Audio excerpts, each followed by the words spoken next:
Now I call upon Dr. Smita Mishra from New Delhi to present on CAD preventive strategies. Smita is a very dynamic person, very much academic, and she is here to present. Smita, please.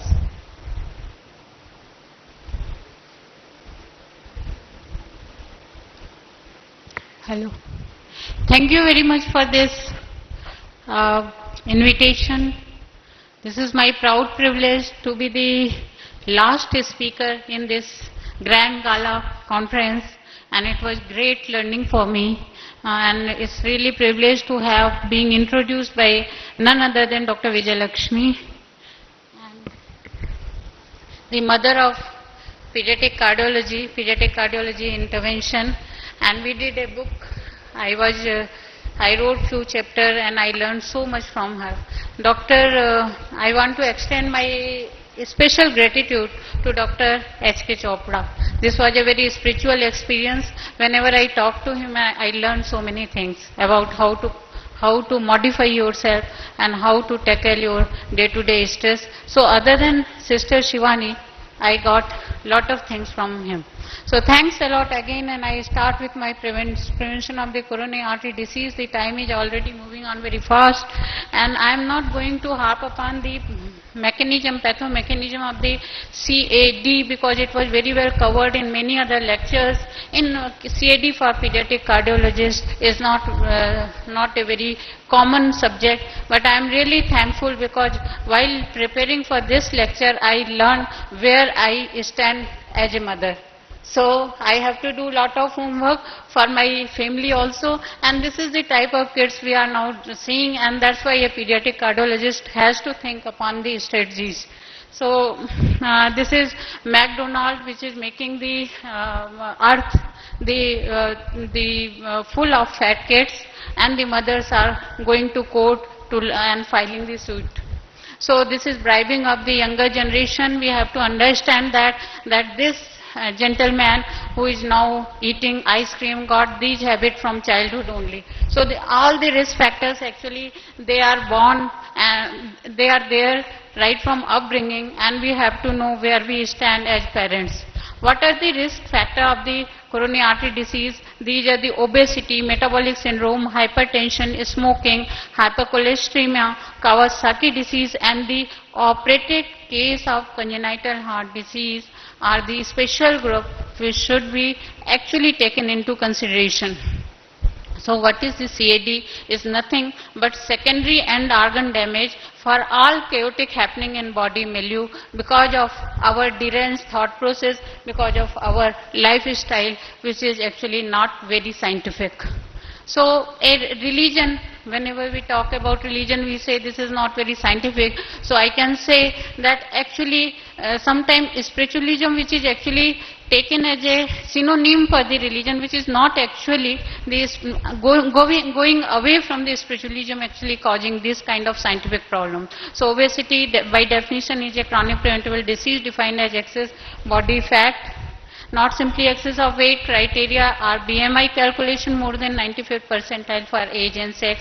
There are absolute values for the BMI, I am not going to narrate on that. And now look at the world, how the America, how the Brazil, how the China is doing, and all are fed up of their fatty kids. So the prenatal factors, if you look at the Barker hypothesis, you know that everything is reaped very early in perinatal period itself, and destiny of being obese adult is written very early when we actually don't know about that. The metabolic syndrome diagnosis, what is the metabolic syndrome exactly? It's a sort of obesity along with other biochemical changes in blood and the hypertension.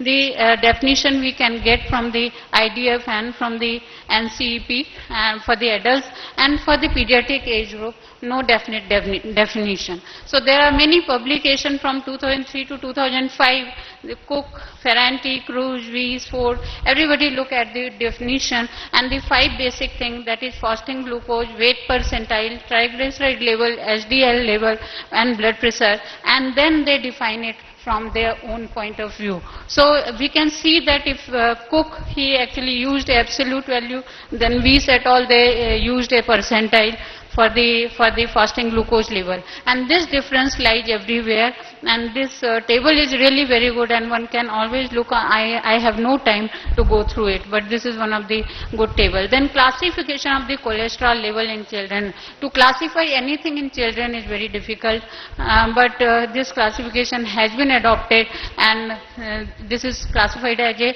acceptable borderline and high cholesterol level. And whenever we are getting a borderline or high cholesterol level, we should look at the pro-inflammatory state and the pro-thrombotic state. There are the biochemical parameters which actually can say and they can tell the risk. Primary hypertension and associated with diabetes mellitus, which is a usual combination, is one of the risk factor, and by definition of the hypertension in pediatric age group, you need percentile chart and the height. The complication of the hypertension is one of them is the coronary artery disease, and there are several others.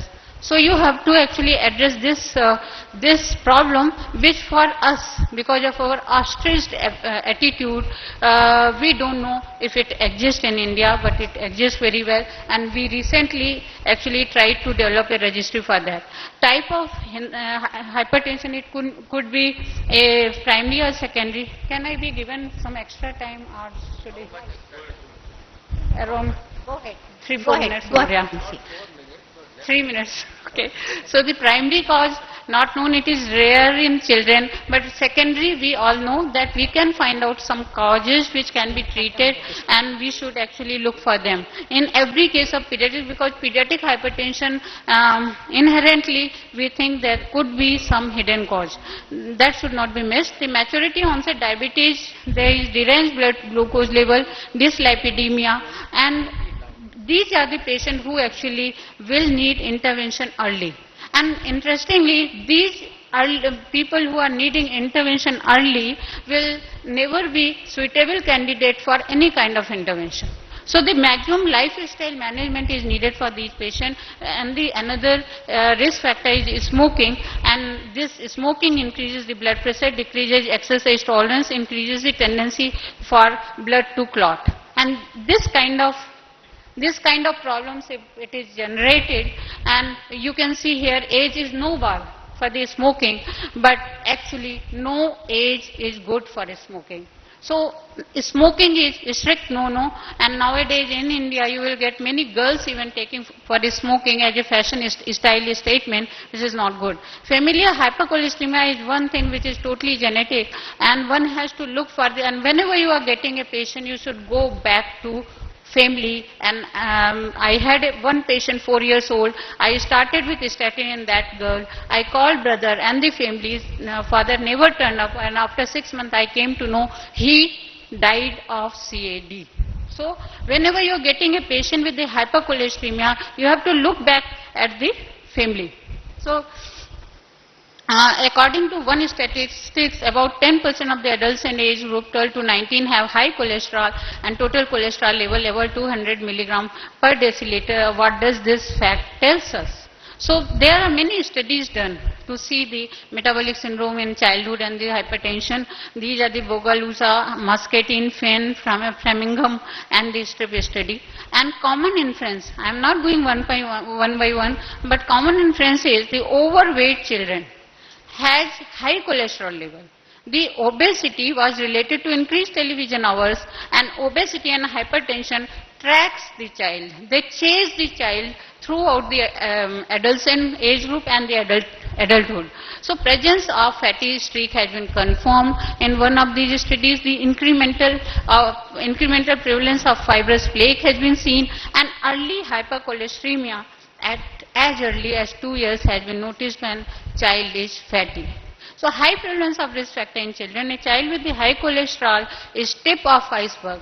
There is something wrong. It may be hypercholesteremia, it may not be hypercholesteremia, but a bad dietary habit. You have to go back to family. So young healthy adults with a family history of heart disease have increased carotid intima media thickness, and then children who ate 4 or more serving of fruit and vegetable had a smaller yearly increases in systolic blood pressure. A good news.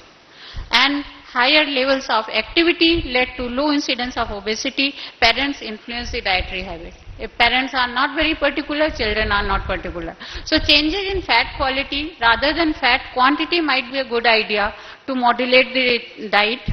The restriction of the saturated fat and use of the polyunsaturated fat may be a good idea. Lifestyle counseling and in children with the family history of atherosclerosis is mandatory. Children who ate, see, the presence of, what this is going to opposite, okay.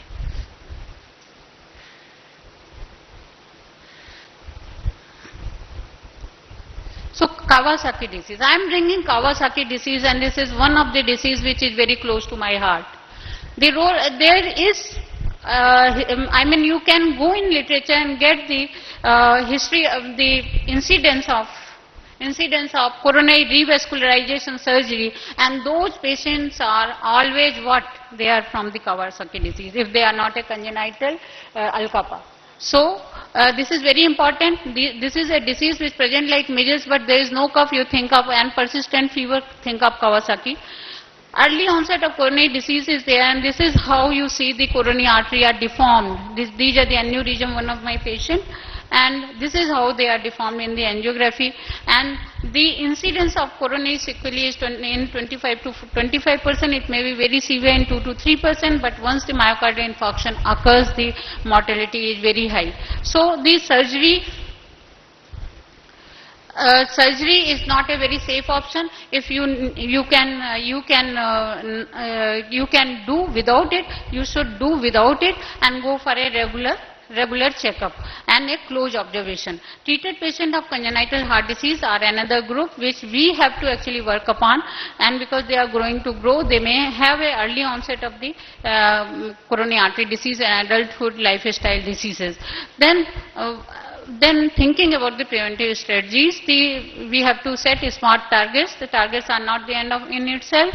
And this is the exercise, pharmacotherapy and diet, and what I learned in 3 days, and everybody knows otherwise, is the meditation, the spiritualism, and having some kind of self-care. So early detection and stress management. So early detection and change in the outlook of society is very important. And what is the outlook of society in India? So society as a whole takes obesity as a cosmetic disadvantage of the adolescent and not as the potential health hazard with long-term adverse outcome. This is a very big defect, big black spot in the vision, and these are the temptation. To win a healthy, happy baby show, to be winner of a baby show, or to provide what you never had, this kind of luxury to children. Please don't do that. Don't make them couch potato. And check, now coming to biochemical thing and what we should do and when we should the lipid profile. We are saying that hypercholesteremia is common. So when there are AAP guidelines, basically the positive family history and the children who are having the risk factor should go for a this kind of checkup, the cholesterol, LDL, HDL and all. So, the preventive strategy, the main thing is what you eat, limit your amount of calories, even fruit juices, avoid frequent meal, avoid the frequent meal with the fast food, avoid animal fat, then increase the exercise and set strict limitation on watching TV and don't allow child to eat in front of TV. Promotion of the breastfeeding. Promotion of breastfeeding in the first year of life is one of the best way to prevent infant obesity, and AHA recommendations are there to limit the fat right from 1 year and 2 years of age. Control of blood chemistry. The LDL level should not go up more than 130, HDL should be more than 40 and triglyceride level should be less than 150. Role of statins and antiplatelets. There is no definite role of antiplatelets other than in Kawasaki disease, but the role of statins has been well defined now. AAP and AHA both have brought out the guidelines, and basically the level of LDL will decide along with the presence or absence of risk factor. Now this chart is for the children above 8 years but below 8 years, LDL level more than 500 is recommendation for the statin therapy. Prevention of primary hypertension, this is again the manage weight, lifestyle, exercise and low sodium and the high calcium diet. Then this is something which some study, catch study, which actually showed that school environment may be decisive. Your 4 minutes have already finished now. Okay, okay. Now try So to... take home message, 1 minute. So preventive measures of childhood cardiac disease can work with the conjoint approach. Home and school. Obesity need to be categorized as a medical problem, and the parents has to play model role. Prohibit smoking, alcohol, stop carrying stress to home, exercise regularly, healthy homemade food, monitor genetic factor. And this is the India grip in grip of the obesity epidemic. Global burden of obesity can kill your child before you. So we have to be very careful. Thank you very much. Thank you very much, Smita. That was a very, very Lights clear and systematic and detailed way of presentation. Congenital heart disease means everybody thinks of congenital heart disease or rheumatic in children, and it is high time we started thinking ahead for the future, and she has told why we have to wake up, because the future, the children health is most important. Any questions for the three elegant presenters? If there are no questions, that means they have made their points very clear and very lucid, so nobody has got any confusion. Thank you very much. Let's give a big hand to all the young lady speakers with an outstanding presentation, and the chairperson, Dr. S.K. Parashar and Vijay Lakshmi. Ladies and gentlemen, that brings us to the end of the academic deliberations of WCC PCI 2012, the 7th World Congress in Clinical Preventive Cardiology and Imaging.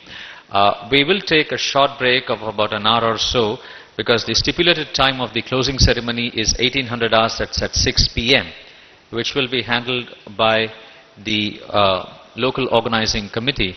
So you'll have to wait till then, and as you're aware, the chief guest is the Honorable Health Minister, Government of Rajasthan, who was here with us in the evening. We would like to thank the faculty members, the chairpersons of all the 3 days who were here with us and who have enlightened the august audience, and we believe that they'll take home all the messages to start their clinical practice from tomorrow. The official time for closure was in fact 6:10 in the evening. We are still 1 hour and 1.5 hours ahead of time. Thank you very much. We will reassemble at 6 p.m. in the sharp evening. here. Thank you very much once again. Thank you, ladies and gentlemen. Please have a good break. Thank you.